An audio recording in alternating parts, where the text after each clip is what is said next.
When it comes to creating a healthy organization, the first and most important discipline is the building of a cohesive leadership team at the top.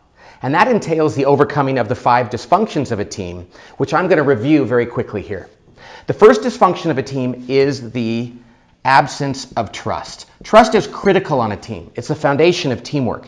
And what it requires is that people get vulnerable with one another, that they're very open about who they are, what they're good at, what they're not good at, if they've made a mistake. Without trust, we cannot build a team. Specifically because without trust, we can't overcome the second dysfunction, which is the fear of conflict.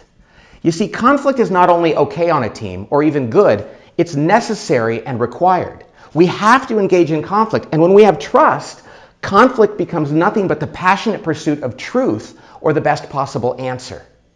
Why is conflict so important? Because without it, we're going to encounter the third dysfunction of a team, which is the lack of commitment.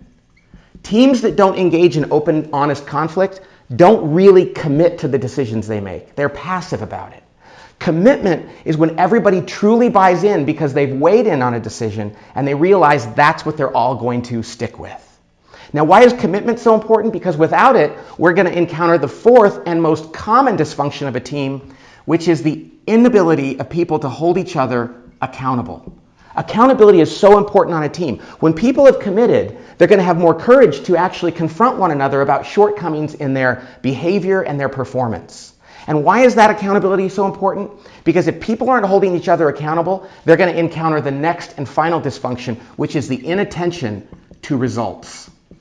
Now, you might say, well, what are people paying attention to if not results? Well, maybe it's not the collective results of the team they're interested in, but just their own individual results, their budget, their department, their staff. If we're going to focus on the collective results of the team, we have to trust one another, we have to engage in healthy conflict, we have to commit to decisions, hold one another accountable for those, and achieve true collective results. Those are the 5 dysfunctions of a team.